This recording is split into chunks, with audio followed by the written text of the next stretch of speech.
The magazines have finally noticed that men are walking away from marriage. Most of what gets written about it this year will land on the wrong cause, and it will land wrong in the same direction, using roughly the same vocabulary. I can tell you the shape of it before the next piece is published. The reason men have been giving out loud for about 20 years is about terms. What the contract does when it ends, who keeps the house, who keeps the retirement account he spent 3 decades filling, how many days a month a father sees his own kids when the 2 adults can't agree and a judge decides for them, and whether he can end up paying for the other side's lawyer while all of that gets settled. Men looked at what they'd be putting in and at what could happen to it if it ends, and a lot of them decided the trade wasn't worth it. They've said this in plain language, in public, repeatedly, and it has rarely been handled as a claim somebody could go check, the kind of statement you'd respond to by pulling the statute and finding out whether the man is describing reality. Being wrong about this has a price, and you're the one who pays it. If the cause is that you're withdrawn, or hooked on a screen, or scared of growing up, then everything built to fix it gets aimed at your head. Somebody hands you a book about attachment styles. A friend suggests you look at what you might be avoiding. You get talked into the thing, then you find out what the terms actually are while you're standing in a courthouse hallway next to a lawyer billing you in 6-minute increments. A lot of men learn these rules only after they're already bound by them, which is why a wrong explanation isn't harmless. It keeps the information away from the exact men who need it before they sign. So instead of telling you the coverage is wrong, I'm going to call it in advance. 4 things, and you can check everyone against whatever lands in your feed over the next few months. The next piece on this opens with a number that fell. Share of young men who haven't been on a date in a year, or the marriage rate, or the share of 30-year-olds living alone. Then it quotes 1 or 2 men briefly, 50 words each. Then it spends the rest of its length locating the cause somewhere inside those men: screens, gaming, pornography, loneliness, a failure to launch. Near the end, there's a paragraph about how men don't have close friendships anymore. And from the headline to the last line, nobody names a rule and says that rules should change. Watch how the same publication writes when it genuinely believes a problem is structural. A piece about housing costs ends with somebody demanding a zoning change. A piece about student debt ends with a proposal about loan terms. When it's surprise medical bills, the last paragraph names a billing practice and says it should be illegal. The belief is what forces that ending. If you think the cause sits in the rules, the only place your ending can point is at a rule, because nothing else you could recommend would touch the thing you just described. So the ending tells you what the writer actually believes the cause is, no matter what the middle of the piece says. And look at who pays in each of those examples, because that's the part that makes those endings easy to write. The zoning piece takes something from the homeowner blocking the permit. The student debt piece takes something from the lender. With medical billing, the money comes out of a hospital's revenue department. In every case, the cost of the fix lands on somebody who is not the reader. The reader gets to be on the side that gains, and the ending writes itself. Think about what an honest ending here would have to say out loud. If a piece ended by calling for equal shared custody as the starting position when parents disagree, it would be arguing for a different allocation of parenting time than the one many courts use today. If it ended by calling for a hard cap on how long spousal support runs, it would be arguing that a lot of women should receive money for fewer years than they receive it now. And a piece calling for a business a man built before the marriage to stay out of the pot entirely would be arguing that less money changes hands at the end than changes hands today. Each one of those is a specific woman in a specific county sitting down with the support calculation and finding a smaller number than she'd have found the year before. Some of them are the people who read these publications, write for them, and edit them. The writer doesn't have to be dishonest for this to work out the way it does. Picture how it actually goes. He interviews a dozen men and hears roughly the same thing from most of them. He believes them. He sits down to write the last 400 words, and the ending refuses to come out. Every version he tries reads on the page like an attack on divorced mothers. He tries to soften it and it goes vague. His editor reads the draft and asks for a landing that isn't so bleak. So the piece ends somewhere warm, where nothing is transferred and nobody objects. Nobody lied at any stage of that. Follow that one step further, because this is where the cause itself gets chosen. Once you know which endings you're able to publish, you're no longer free to name any cause you want. The cause has to be one the ending can follow from. Screens, loneliness, and the collapse of male friendship all lead to endings nobody has to fight about. Build better spaces for boys, get men talking, take the problems seriously.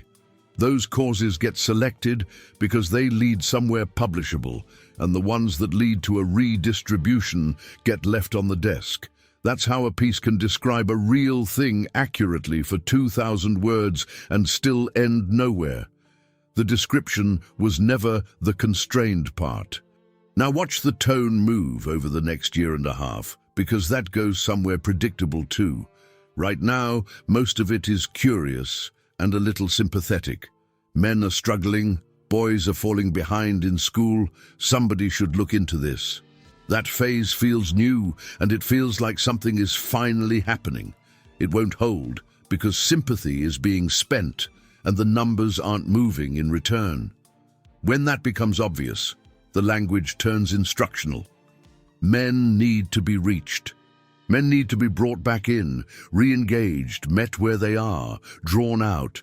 Listen for those exact verbs when they start showing up, because they're doing something precise. They treat you as a population to be recovered, rather than a man who looked at a set of terms and made a call. And when instruction doesn't move the numbers either, which it won't, because a campaign doesn't change what happens in a courtroom, the tone tends to slide back toward where it sat before anybody got curious. The sympathetic stretch has a shelf life. It runs out around the time it becomes clear that nothing is going to be given up in order to get you back. A conversation that won't put a rule on the table eventually runs out of material, because it never started at the place where the reason lives. The dates settle the biggest competing explanation better than any opinion of mine could, and you can look them up yourself. Marriage rates among men in their 20s and 30s have been sliding for decades. Men have been saying the same things about divorce risk to each other, at work, at their friends' second weddings, since before most of the people writing about it now had a byline anywhere. The behavior predates the coverage by years, roughly a generation of reporting. A lot of men will tell you the cause was the way men got talked about. They'll point at the commercials where the father can't work the dishwasher, and at the decade of headlines announcing that men were finished, obsolete, surplus to requirements. That was real, and it was constant, and I think it made the exit faster, angrier, and more open than it would have been. A man who has already been told he isn't needed doesn't spend much time trying to be needed. I don't think it explains where this started, and I want to be careful about why I think that. If the torque were the engine, the behavior should track the torque. Harsher stretch, steeper drop, warmer stretch, some flattening. Over the last several years, the public tone toward men has softened noticeably in a lot of places. More concern about boys, more sympathetic coverage, more people saying out loud that men are having a hard time. The curve doesn't seem to have responded. Men kept leaving through the sympathy at about the rate they were leaving before it. That isn't proof, and I won't dress it up as proof. Attitudes are hard to measure and harder to date. The softening isn't uniform. Behavior at this scale can lag its cause by years, so a change in tone might show up in the numbers later than you'd expect. Any of that could be true. What I'd say is narrower, and I think it holds. The talk-driven version predicts something specific that isn't visible yet, and the term's explanation predicts exactly what we see. Something that stays put because its cause stayed put. And the cause it points at is the part of this you can verify without trusting anyone. What happens legally and financially when a marriage ends is written down. You can go read it. 20 years is the piece of this I still can't get past. Men said it directly to anyone who would listen for 2 decades, and the response that finally arrived was a column about gaming habits. Sooner or later, one of these pieces quotes a man who says the actual thing. He'll say he watched his brother lose the house, split a pension he'd been paying into since he was 24, and end up seeing his daughter 4 days a month. He'll say it flatly, the way men say it to each other, then read the sentence immediately after his quote, because that sentence is where the move happens. He'll be described as feeling burned, as perceiving the courts as unfair, as carrying something from what he watched. His statement about outcomes gets converted into a report on his emotional weather, and it's usually done smoothly enough to miss on a first read. Then comes somebody with a title, and the title will usually be in psychology, sociology, or culture writing. It's rarely somebody who works in family law or economics. That one is cheap to test. Read the next 3 pieces and look at what the experts in them are experts in. And nobody gets asked the only question that matters about what the man said, which is whether it's accurate. Is his brother's outcome typical or unusual? What does happen to assets and custody in that state when 2 people can't agree? Those are answerable questions with numbers attached. They don't get asked because asking them moves the piece toward an ending it can't publish. The conversion is what makes the rest of it possible. A feeling can be worked through. A man can be talked out of resentment, given better information, encouraged to heal. A support formula can't be talked out of anything. It sits there doing what it does, and the next man watches it happen to somebody he knows and lands where his friend's brother landed. Have you ever seen one of these pieces go the other direction? An ending that named a specific change to how marital property gets divided or how custody defaults get set when parents disagree. I've been watching for one for years, and I haven't found it yet. Here's the one you can check fastest because you already did this work yourself without ever calling it that. There was no day you decided to opt out of marriage. You never announced it, never joined anything, never said it in a full sentence to a friend. You watched somebody go through it at close range, a brother, a guy at work, your own father. And afterward, you started making small choices that all pointed the same way without ever adding up to a decision you'd have to defend. You paid the truck off instead of putting that money toward a down payment on a house meant for 2 people. You stopped bringing up the future around month 3, and you told yourself you were just taking it slow. There's an account with your name on it that nobody you've dated knows the balance of, and you've never put words to why it stays separate. A few years back, you'd have called that being sensible. Now you don't call it anything. If somebody asked you tomorrow whether you're against marriage, you'd say no, and you'd mean it. You'd say you'd do it with the right person. Then you'd have to admit that the concrete steps have stayed undone for years. No ring priced, no conversation started, nothing on a calendar. That account is the detail that gets me. I've had that exact conversation with 3 different men who each thought he was the only one doing it. You reached the same conclusion the national numbers were reaching on your own. One small decision at a time, and you never needed a name for it. That's why this didn't require organizing. It's also why it can't be talked down. There's no leadership to persuade and no position to argue against because nobody adopted a position. Millions of men each looked at the same set of terms separately and made the same small adjustments separately. And from a distance, it looks coordinated. Anything aimed at changing minds is aiming at something that was never decided at the level of a mind. Right now, you're building your exception, and I know roughly what shape it has. Maybe you're in something good and this doesn't describe you. Maybe you want kids badly enough that you don't see a path around it. Or your parents held it together for 40 years and you don't see why that's off the table. You're already halfway through composing the version you'd say out loud. I'm not going to talk you out of it, because talking you out of it wouldn't settle anything. There's a way to settle it that takes an afternoon. Find out what the rules actually are where you live. And I want to be exact about what that means, because a lot of men think they've already done it. Ask yourself where your current picture of divorce came from. It probably came from a friend's account of his own. One man's version of the worst year of his life, told by the person who was inside it.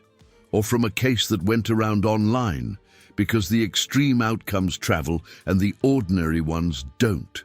Some of it is a number somebody said at a bar about a state you don't even live in, and you've been carrying it ever since without ever checking. That picture is a mood. What you want is a document.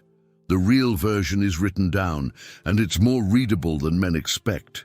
Plenty of state bar associations and court self-help sites publish plain language guides for people going through this without a lawyer.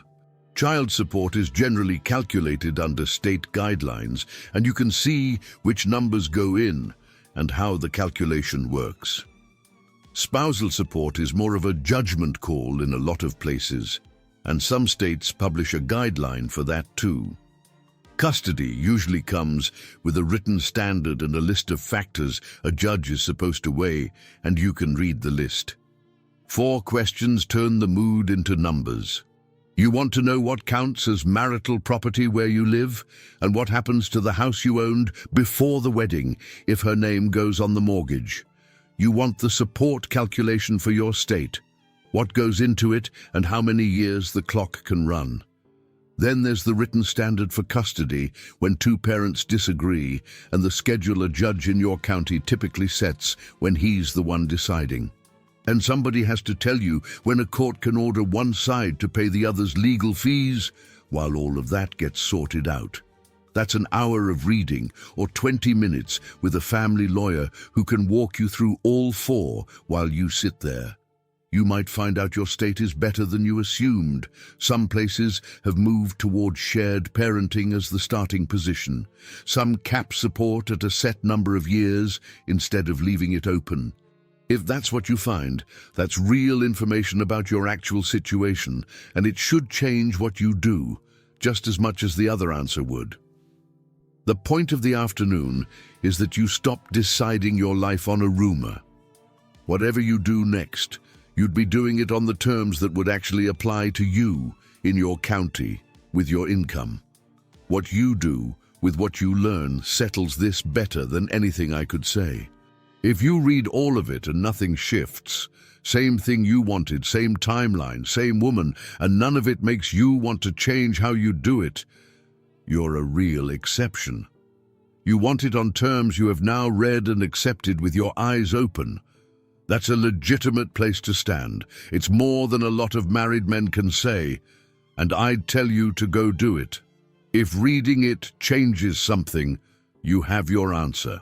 Maybe you catch yourself thinking about a prenup for the first time in your life, or wondering whether another year of waiting makes sense, or thinking about whose name the house should be in. Any of that means you'd already reached a conclusion and hadn't put words on it. Most of the men I know who sat down and read the rules that would apply to them came away planning differently, and none of them came away thinking the coverage had described them. The coverage isn't stopping now that it's started. More is coming, and some of it will be sympathetic enough and well written enough that you'll want to believe something has genuinely shifted. Do this with every one of them, and it costs you nothing. Read to the end and look for one thing. Does anybody in this piece name a specific rule, a custody default, a support formula, a filing standard, a division rule, and say out loud that it should be different? A change in tone doesn't count, and I want to be exact about why, because this is where you'll be tempted to give them credit. A publication can get more sympathetic. It can get more careful with its language. It can get more curious about what men are actually saying, more patient, less hostile.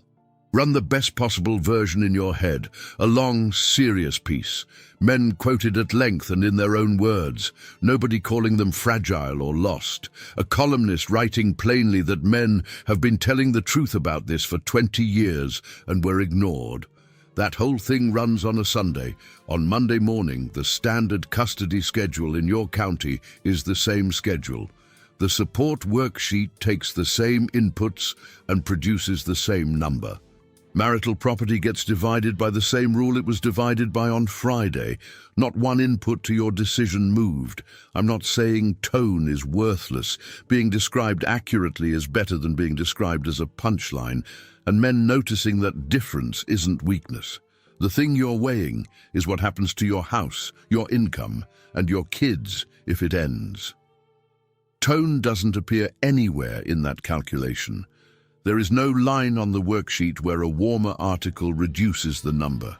And warmth is cheap while a rule change is expensive, so warmth is what arrives first and what arrives in volume. That's the ordinary order of things. It's why the sympathetic phase tells you nothing about whether anything is going to move.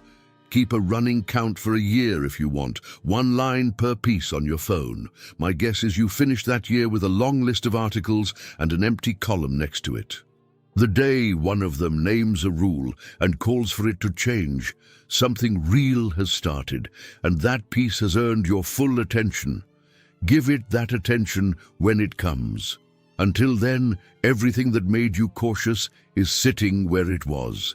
Nothing about your situation was altered by people noticing your situation. The terms are why you left. When the terms change, the numbers will move.